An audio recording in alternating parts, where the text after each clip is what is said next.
Bueno, ahí está, ahora sí estamos bien. Está Bueno, perfecto. Bueno, Atilio, muchas gracias por atendernos en este curso sobre el colonialismo tardío o el colonialismo imperialista. Y nosotros en este curso a la gente les sugerimos mucho tus libros. Este, sí, claro. Imperio e Imperialismo, que es una respuesta a Tony Negri y a Hart por su libro Imperio, y Ujú, sobre todo este, que es claro. América Latina en la geopolítica del imperio. Queríamos empezar pidiéndote que profundizáramos un poquito sobre este concepto de Lenin de principio del siglo XX, de 1916-17, que es lo de la fase superior del capitalismo, y sobre todo algo que me parece que solo vos has destacado y has sacado a la luz, no lo he visto de otro autor, que es el problema que tiene la traducción del ruso al castellano sobre este título. Claro, Mariano. Sí, mira, el tema es que en realidad Lenin no utilizó la fase superior. La traducción estricta en ruso es el imperialismo lo más actual en el capitalismo. O sea, de ninguna manera habló de una fase superior, porque eso estaba en contra de no solamente el pensamiento de Lenin, sino de toda la tradición marxista, ¿verdad? Pero lo que él quería decir era que era lo más actual, lo del momento actual, lo propio, lo cual es una invitación a que nosotros hagamos lo mismo, porque yo lo que veo es que muchas veces los compañeros hablan, las compañeras hablan del imperialismo, y si bien las cinco, aquellos famosos rasgos del imperialismo señalados por Lenin siguen todavía teniendo vigencia, ¿verdad? Concentración monopólica, exportación de capitales, disputa por de terceros países, etcétera. Pero hay novedades. Es decir, hoy Lenin, si escribiera ese libro, más de un siglo después, claramente incorporaría, por ejemplo, todo el tema de la informática, los algoritmos y las redes sociales como un componente fundamental de la dominación imperialista, cosa que en aquel momento no lo podía hacer, ¿no es cierto? Hoy Lenin hablaría claramente del el papel fundamental que tiene la industria cultural en la dominación imperialista. Él ponía siempre el ejemplo de la dominación que se producía a partir del intercambio desigual, como le llaman algunos autores, de la asimetría económica, lo cual es correcto para la época. Pero en el momento actual, digamos, los tentáculos de la dominación imperialista son mucho más diversificados. La industria cultural es un dato de ello. Mira, te pongo una de las estadísticas, de las tantas, ¿no es cierto? Cuando vos analizás qué es lo que vemos de cine en América Latina, te recuerdo de memoria algo que leí hace unos poquitos años y me quedó muy, muy clavado. Eh, la UNESCO hizo una investigación sobre las 10 películas más vistas en 4 países de América Latina. Entonces, en Argentina, las 10 más vistas, de las 10 más vistas, 8 eran de Estados Unidos. Dos eran argentinas, una era Relato Salvaje, ¿verdad? Y otra era Los Rompeolas, que era una cosa así, bueno, pero Pasatista. era, pero por lo menos una película nacional, hablada en castellano, etcétera. En Chile, de las 10 más vistas, las 10 estadounidenses. En Brasil, las 10 más vistas, las 10 de Estados Unidos. Y en México, que supo ser una de las grandes cunas del cine hispanoparlante, no solamente las 10, las 20 más vistas son películas de Estados Unidos. En la Argentina hoy, creo que en Córdoba pasará lo mismo que acá, digo, vos vas allá, se acabaron los cines a la antigua, tenés los multicines, todos con empresas norteamericanas, todos que te venden palomitas o pochoclo, digo esto, Sí. palomitas por si los ven fuera de América Latina, pochoclo entre nosotros, maíz, no está, que los cines son un asco de entrada lleno de comida, con olor, etcétera, y todas controladas por Estados Unidos y solo ves películas norteamericanas. Es decir, yo el otro día me preguntaba, una pregunta retórica, porque ya sabía la respuesta, es que ya Francia no produce más cine, es que ya Italia, que supo tener un cine maravilloso, no produce más, es que los alemanes no hacen más cine, los ingleses, sí, claro que hacen. claro, pero Estados Unidos no quiere que veamos otro cine que el que sea norteamericano. Esto sería otro elemento, ¿verdad?, que habría que agregar a la caracterización clásica de Lenin. Y un tercer elemento que agregaría yo es la hipertrofia fenomenal del capitalismo financiero, que él vio, ¿no es ujú, cierto? Te acuerdas cuando él hablaba de la importancia del capital financiero, pero lo que Lenin jamás en su vida hubiera imaginado, que la circulación del capital financiero por día equivale a más de 100 o 200 veces la del el comercio de bienes. Esto claro, es una locura. Porque antes lo que había eran vacas, cereales, metales, ferrocarriles, acero, y ahora lo que circula de una manera fenomenal, 24 horas al día, porque la especulación financiera, sobre todo en relación a las monedas, comienza en la bolsa de Shanghai, sigue en Hong Kong, después se va a Riad, luego a Hamburgo, Londres, Franco, Londres, París, y de ahí cruzan a Nueva York y después van a San Francisco y sigue dando vuelta a Tokio. O sea, 24 horas al día de especulación financiera con un impacto demoledor sobre el crecimiento económico, porque cuando Lenin hablaba del capitalismo parasitario, que mucha gente dijo, no, es una aberración que diga eso, tenía razón. El claro, tipo lo vio mucho antes que nosotros, es un capitalismo parasitario que no genera crecimiento económico. Si no, claro, preguntate por qué desde el 2008 las economías, sobre todo el mundo desarrollado, están en un nivel muy, muy bajo de crecimiento. Bueno, porque la especulación financiera contraría a las posibilidades del desarrollo económico, no crea empleo, no crea demanda efectiva. Keynes se debe estar revolviendo en la tumba, porque Keynes, fíjate que era un pensador, algunos decían era un economista burgués. Bueno, Dios, más quisiera yo tener una economía burgués hoy como ministro de Economía en la Argentina, un economista burgués como Keynes, ¿verdad? Pero claro, Keynes, ¿qué proponía? Keynes proponía la eutanasia del rentista. Keynes proponía la eutanasia del dentista. No me vengas con líquidos, no me vengas con contado, no me vengas con operaciones de la especulación de hacer los bancos. A los rentistas hay que, no lo decía porque él era muy british, pero nosotros decíamos, hay que fusilarlo, al paredón con ellos, porque claro, son una peste que impide que la economía crezca, claro, que haya expansión del empleo. Y si no hay expansión del empleo, no se expande la demanda. Si no se expande la demanda, la oferta se contrae y finalmente entramos en un ciclo decadente o de estancamiento económico, con las excepciones consabidas de algunos países en el mundo euroasiático, como China, como India, que se han escapado de este círculo infernal. Entonces, la actualidad de Lenin es indudable, pero requiere complementar con cosas que él no podía ver porque no era divino, era un claro, agudo a lo largo de su tiempo, pero hoy en día el imperialismo se ha reforzado con todos estos mecanismos, ¿no? claro. Dos cosas en eso que acabas de decir. Primero, eso es importante para entender por qué no es la fase superior, sino la actualización simplemente. Y la La fase segunda actual. cosa es tu respuesta a Hart y a Negri, que ellos plantean un imperio medio en las nubes, y vos decís, claro, sigue habiendo imperio, pero también sigue habiendo imperialismo, ¿no? Claro, Porque es muy porque concreto. claro, porque la tesis de ella, que a mí realmente me pareció asombrosa por lo equivocada, a ver, por el tamaño del equívoco, porque yo me puedo equivocar, y vos también, Mariano, nos podemos equivocar en algún... Ahora, llegar a decir, siendo quien sos, un gran profesor en la Sorbona y un gran profesor en Duke University, estoy hablando de Negri primero y de Michael Hart después, decir que la edad del imperialismo se ha acabado, que hay un imperio pero que el imperio es virtual, que los estados nacionales prácticamente se han esfumado, que ya no tiene más sentido, que la organización del campo popular es una antigualla, que pensar de estrategia y táctica de la lucha de clases no tiene ningún sentido. Esto fue una operación devastadora que liquidó el Foro Social Mundial de Porto Alegre. al cual nos opusimos algunos pocos, pero fuimos arrasados, derrotados. Te digo, González Casanova se oponía a todo esto, Samir Amin se oponía a todo esto, Franz Sautar se oponía a este mamarracho, y sin embargo esa idea prevaleció.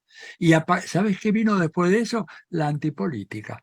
Porque si un autor como Negri o como Hart, ¿verdad? Que tienen toda una prosapia marxista detrás, te dicen de que ya el Estado Nacional no existe, cuando vos lo que mirás, lo que ha desaparecido es el Estado benefactor, pero el Estado policial norteamericano, digamos, se ha expandido de una manera brutal. Si no, no podés entender cómo hay 2 millones de presos, 2 millones de presos en las cárceles norteamericanas. O Vos un fijate. presupuesto militar de 800.000 millones de dólares, ¿no es cierto? Exactamente, un presupuesto militar, inclusive que si entramos a hilar fino, Mariano, llegás un poquito más arriba que los 800.000, porque estos canallas no te incluyen en el presupuesto militar norteamericano los costos de la Administración Nacional de Veteranos, o sea, aquella institución que se hace cargo de restañar las heridas o curar o atender mentalmente a lo que ellos llaman los soldados de las guerras exteriores, veterans of the foreign wars, los veteranos de las guerras exteriores. El presupuesto ese de la Administración Nacional de Veteranos es de casi 200.000 millones de dólares. Y es un presupuesto militar, porque tiene a su cargo la cura de los militares heridos, etcétera. O sea, un presupuesto gigantesco como no ha habido nunca antes en la historia. Y esto vienen a decirnos de que el Estado desapareció. Cuando el Estado ha fortalecido sus aparatos represivos de una manera impresionante, no solo en Estados Unidos, en toda América Latina, Claro. policías con grandes presupuestos, fuerzas armadas con grandes presupuestos, servicios de espionaje, Mariano, que están activamente, es decir, ha desaparecido el Estado en lo que era la política de promoción social, de bienestar social, pero después sigue estando ahí, ¿no es cierto? Y esto es lo que ellos no vieron y generó toda esa gran confusión. Claro. Atilio, para volver a Lenin y ese momento de fines del siglo XIX, principio del siglo XX, cuando él se basa mucho en un autor inglés, John Hobson, ¿no? Y lo que estaba pasando en Inglaterra, que quizás para entender el imperialismo de hoy está bueno ver ese pedazo de la historia, de cómo Inglaterra con el paso de un colonialismo tradicional, más viejo, pasa a este nuevo tipo de colonialismo imperialista. Yo te quería preguntar, la Primera Guerra Mundial y luego la Segunda Guerra Mundial, ¿son desvirtuaciones de ese proceso de acumulación capitalista o es la consecuencia inevitable de eso que va a terminar siempre en confrontación, no sé si de burguesías nacionales, pero tiene que ver más con la acumulación del capital que con un orgullo nacional, según lo que vos venís trabajando, ¿no? Absolutamente. Yo creo ahí en la tesis de Immanuel Wallerstein. Vos sabés que Wallerstein, fallecido hace unos pocos años, fue un gran académico, un gran profesor, un gran amigo también. Él decía que en realidad no hubo dos guerras mundiales, que hubo una sola guerra que arranca en 1914, que se produce un armisticio en 1918 y que retoma el curso en 1939 y termina en 1945. ¿Verdad? Es una sola guerra en realidad.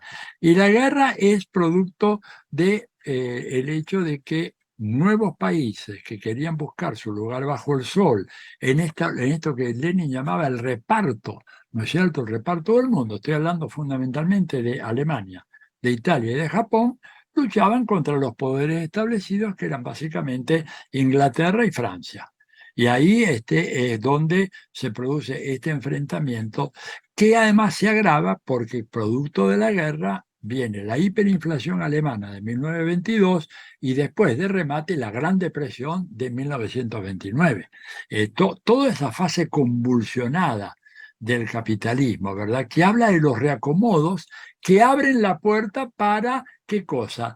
Para la declinación definitiva del Imperio Británico, que no tenía las características, ¿verdad?, que tiene hoy el imperialismo americano, y la resolución de esta crisis cuando Estados Unidos emerge en la Segunda Guerra Mundial como la única potencia dominante. Recordemos, para quienes están viendo esta charla, que Estados Unidos, a la salida de la Segunda Guerra Mundial, tenía un Producto Bruto que equivalía a la mitad del Producto Bruto Mundial. O sea, todo el planeta producía lo mismo que Estados Unidos. ¿Por qué? Porque había sido devastado por la guerra. Devastada Europa, devastado Japón, que eran las grandes potencias industriales, ¿no es cierto? La India y la China todavía sumidos en el subdesarrollo. Bueno, ahí comienza una nueva etapa. Y claro, el capitalismo va, evidentemente, es un sistema extraordinariamente dinámico, va cambiando, ¿no es cierto? El Fordismo fundamental introduce modificaciones que terminan estableciendo una especie de, a ver, ¿cómo llamarlo? Un armisticio social, un acuerdo social que son los años del keynesianismo, la época de oro del capitalismo del 1948 a 1973, en donde se reconocen derechos laborales, derechos políticos, se institucionalizan las izquierdas. ¿Por qué? Porque el capitalismo se abuenó o porque estaba la Unión Soviética ahí, que era un peligro, y de que había que evitar que los países europeos, con poderosos partidos comunistas, en Italia, en Francia y en otros países, en España también, en Grecia, pudieran inspirarse en la existencia de la Unión Soviética y la Unión Soviética pudiera hacer una política de apoyo a ello, por lo tanto decidieron abrir la mano y permitir el goce de ciertos derechos. Bueno, fíjate que en cuanto implosiona la Unión Soviética, viene la época dura del neoliberalismo, la precarización laboral y todos los procesos que hemos visto recientemente, en donde el capitalismo aparece ya con su rostro endurecido, Claro. como un proyecto en donde la importancia es la ganancia, el crecimiento y la depredación medioambiental deja de ser un tema, la destrucción de la trama social deja de ser un tema y todo eso evidentemente es algo que da origen a esto, lo más nuevo del capitalismo, por usar la expresión de Lenin, que va acompañado por una formidable expansión militar. A ver, no hace falta que recuerdo, tal vez sí que en Alemania todavía al día de hoy hay 39 bases militares de Estados Unidos. Y yo le pido a los alumnos y a tus cursantes que se pregunten cuántos años hace que terminó la Segunda Guerra Mundial, 1945. O sea, hace más de 70 años que terminó la Segunda Guerra Mundial y las bases no se van. Porque cuando Estados Unidos establece una base, esa base es forever, no se va más. El único genio que logró que se fuera a una base fue Rafael Correa, ¿no es cierto?, que desalojó la base de Manta, o mejor dicho, no les renovó el permiso y estuvo muy firme, váyanse y se fueron. El resto, en Japón, las bases de Japón están ahí. En Okinawa hay manifestaciones populares permanentes para que se vayan, porque la gente que está en la base, los que están, los soldados que están incorporados a la base, no son sujetos que estén bajo jurisdicción de la legislación japonesa o colombiana o alemana. O sea, pueden matar, robar, torturar, secuestrar, violar y no van a ser juzgados por la justicia de sus países, sino por la justicia militar americana, que nunca ha condenado a nadie, que nunca ha condenado a nadie. Entonces, esta es la otra cara nueva del imperio, la otra gran novedad que en la época de Lenin no existía, porque en la época de Lenin lo que llamamos el imperio británico, del cual Lenin decía nosotros, Argentina, éramos parte informal, se basaba en la flota, en la superioridad naval del Reino Unido, de Inglaterra, pero no del destacamento. En cambio acá tenés por lo menos 800 destacamentos militares norteamericanos establecidos en prácticamente casi todos los países del mundo. Atilio, ese imperialismo o ese capitalismo que a principios del siglo XX tembló de miedo con el triunfo de la Revolución Rusa y casi el triunfo de los espartacanos en Alemania y del Partido Comunista en Italia y en Hungría y después lo de la República Española, actuó, como decías vos, por un lado con el estado de bienestar, pero Sí. también con el fascismo, ¿no? El fascismo, podríamos decir, el fascismo y después el nazismo, también son como un plan B del mismo capitalismo, de la misma concentración de capital, que es la que va a apoyar al principio a Hitler, ¿no es cierto? O en Italia a Mussolini, para evitar una reforma agraria o un montón de otras cosas. Y digo, primero te quería preguntar, en cierta forma podríamos decir que ese imperialismo y los que estaban atrás, Inglaterra, Francia, el propio Estados Unidos, es cómplice del fascismo. Y segundo, esa misma situación ayornada se puede aplicar o estudiar hoy, que vemos que también surgen nuevas formas de fascismo o por lo menos de extrema derecha. Sí, absolutamente. Yo creo que el imperialismo propició, ¿verdad? Con su política de concentración de capital, de centralización de capitales, propició un proceso político crecientemente autoritario porque esto era necesario para controlar la protesta de las masas. No nos olvidemos que había masas que de alguna manera avalaban la dominación capitalista, pero que cuando tuvieron que ir a la guerra, y esto lo explica muy claramente Antonio Gramsci, ¿no es cierto? Cuando él explica por qué el campesinado y la clase obrera italiana se radicalizan, dice, bueno, porque 4 años de guerras de trincheras, con casi 1 millón de muertos, de alguna manera sacudieron la conciencia de esos sectores y se dieron cuenta de que ellos habían sido simplemente víctimas de una explotación capitalista que los había mandado a la guerra a que murieran sin ninguna clase de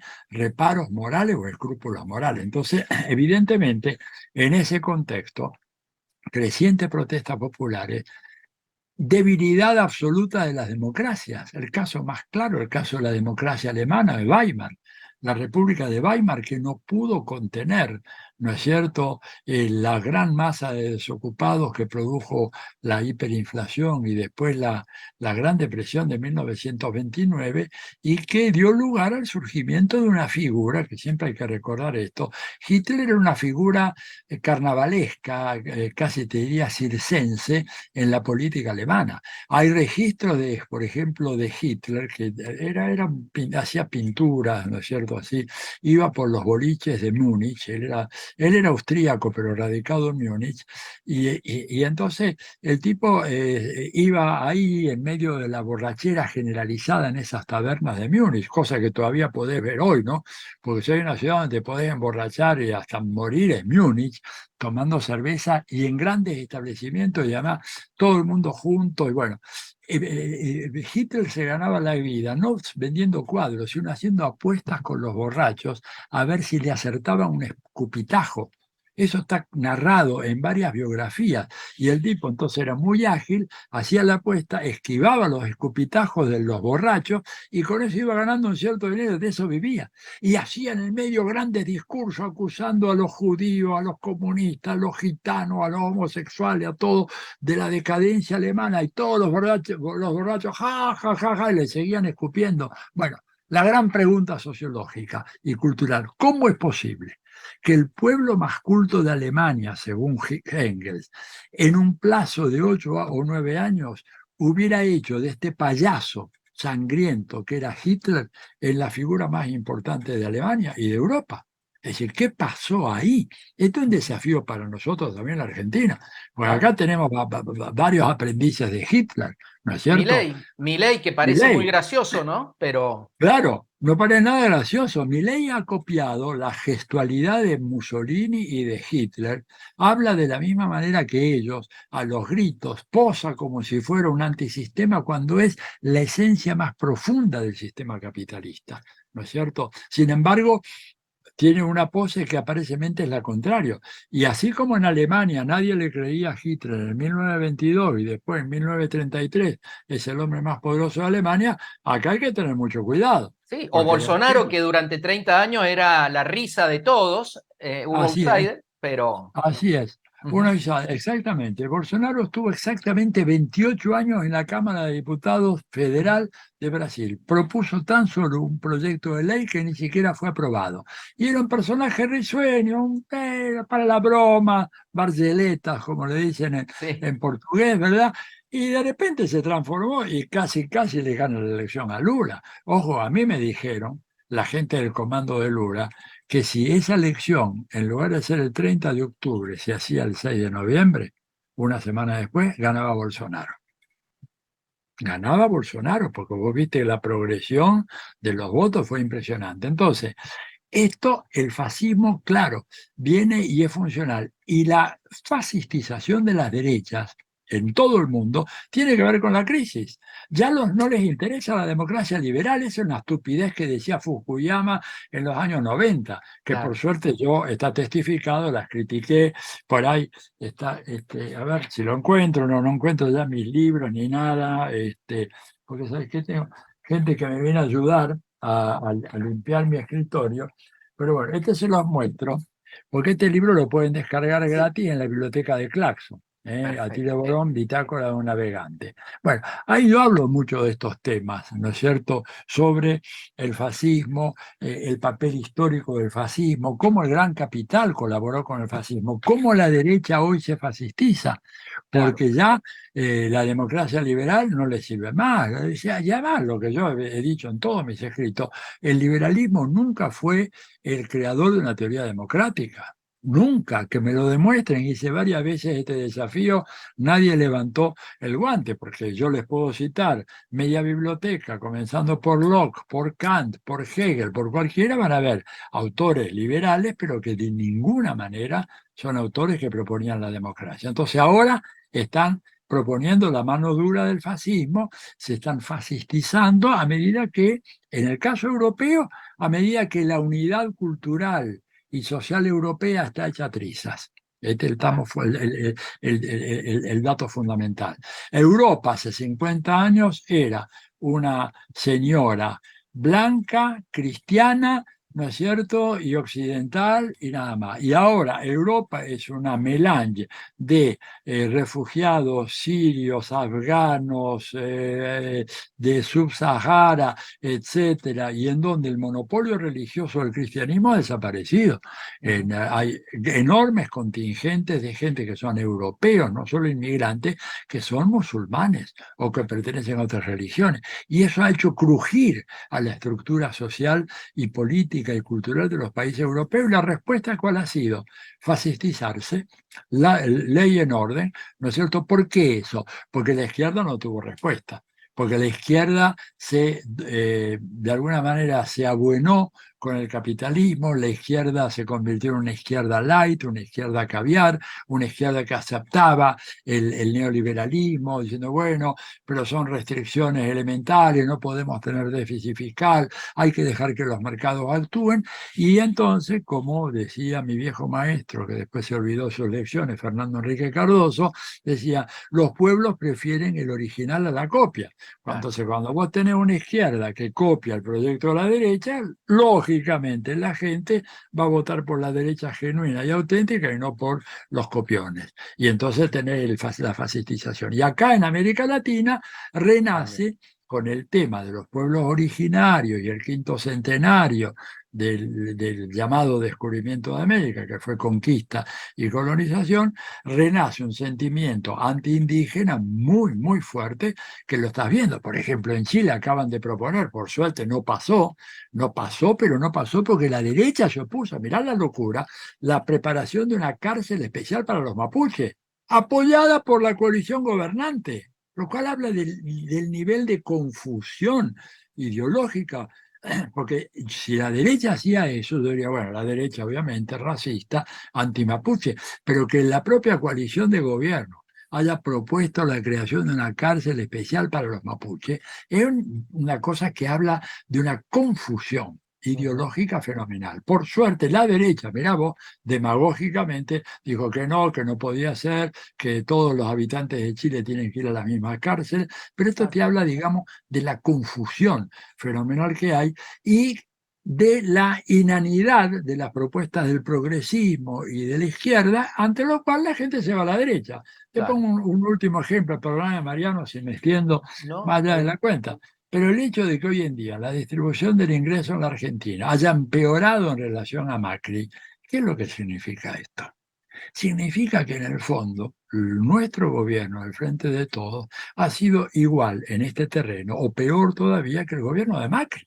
Claro. Y esto es inadmisible. Y esto te explica por qué entre la gente joven, los chicos menores de 20, 25 años, la figura de Milei es una figura muy importante. El único que pega un grito y patea el tablero. Y el resto dice, bueno, no, entran en tecnicismo, etcétera. No se hace política con tecnicismo. Claro. Se hace política de otra manera. Entonces, la derecha se fascistiza ante la incapacidad de la izquierda de plantear un programa radical, decir, señores, de esto salimos por este camino, no imitando lo que hace el consenso de Washington y sus sucesores contemporáneos, ¿verdad?, en los diversos gobiernos. Atilio, muchísimas gracias por estos minutos, por ayudarnos. Y lo último que quiero pedirte es más que una pregunta, es un pedido de un mensaje tuyo, porque además de mucha gente que termina votando a la derecha por esto que nos pasa con los gobiernos progresistas, hay mucha gente, incluso las que nos están viendo en este momento, que quizás se preocupa por hacer un curso, que quizás van a votar siempre de este lado, pero igual se nota mucho desánimo, mucha desazón, mucha depresión, mucho angustia, ¿no? Y yo una cosa que te admiro, además de la profundidad de tus análisis, es el optimismo que has tenido siempre. Me decías el otro día, no nos quedemos con esa frase de Gramsci, que ya la vamos a gastar, pero estudiar, estudiar, estudiar, volver a Lenin, volver a Atilio Borón, a los libros, y bueno, y mantener el espíritu, ¿no? Porque decís siempre vos que no es una batalla perdida, estamos muy mal, pero... No, claro, no terminó el partido todavía. Yo diría, mira, hay una frase muy linda que no es mía, de Fray Beto, que un día me dijo, mira, Tilio, dejemos el pesimismo para tiempos mejores. Lo cual Exactamente. me parece muy importante. Y lo otro, decir de que nosotros todavía podemos remontar esta situación, tenemos que realmente reforzar nuestro protagonismo, tenemos que formarnos. Yo por eso quería, si me permitís decir, invitar a tu gente a que visiten mi Tu sitio página. web, que es atilioborón.com.ar. Ahí hay montones de materiales, videos, artículos, libros, que son instrumentos de lucha, ¿verdad? Les invito a atilioborón.com.ar. Vayan ahí, tomen todo ese material. Tenemos que estudiar a fondo el capitalismo contemporáneo, la política contemporánea, e entender cómo es que se sale de esta crisis del proyecto democrático que está en crisis, y tener eso que vos decías, Mariano, y reclamabas, la fe, que nunca hay que perderla en la vida política. La pelea no está perdida todavía, puede haber modificaciones, puede haber cambios. La Argentina es un país en donde las cosas cambian de una rapidez extraordinaria. Hoy en día estamos hablando de estas cosas y de repente en un mes podemos tener un discurso totalmente diferente. Mariano, no es la primera vez que Sí. ocurre en la Argentina. Entonces yo le diría a tu gente, trabajen, organicen, expliquen, ¿no es Y cierto? lo que Esto. decís, una cosa que decís vos siempre, usen esta Kalashnikov, ¿no? Ah, exacto, claro, exacto. Permanentemente, todos los días tendrían que hacerlo. Todos los días, yo estoy poniéndome todos los días tirando algo por arriba porque siempre hay cosas. Mira, ahora, por ejemplo, puse recién en Twitter, y voy a difundirlo más, lo que está pasando en Perú, la policía esposando a una campesina del Puno mientras está amamantando a su hijo. O sea, ya los niveles de represión han llegado a punto que no tiene comparación. Antes de ayer puse el bloqueo en Venezuela. Escúchame, el bloqueo en Venezuela ha paralizado al más importante hospital cardiovascular infantil de América Latina, que atendía más de 1.000 casos por año, y ahora puede atender 160, porque no tienen los insumos, etcétera. Que la gente sepa eso, de que Venezuela está bajo un bloqueo bestial, como el de Cuba. ¿No es cierto? Y que por lo tanto tenemos que apoyarlo. Pueden no gustarnos algunas cosas que hagan, está bien, pero mientras sean atacados así por el imperialismo, nuestra obligación moral es estar del lado de ellos. Yo no me Por puedo supuesto, declarar neutral. por Y por supuesto. eso mi polémica con Zizek y con Tariq Ali, que en algún momento va a salir a la luz pública cuando tenga un rato, que ellos plantean una visión desde la OTAN del panorama internacional. Y la OTAN es una organización criminal, ¿te das Claro. cuenta? Entonces, bueno, tenemos nosotros que hacer un esfuerzo para mirarnos desde nosotros, recuperar nuestra historia, nuestras tradiciones. Bueno, yo te agradezco mucho, Mariano, esta posibilidad, y un gran abrazo a toda tu gente, y bueno, ya estaré dándome una vuelta por Córdoba. Ah, claro, porque voy a presentar el libro de mis memorias. ¿Cuándo?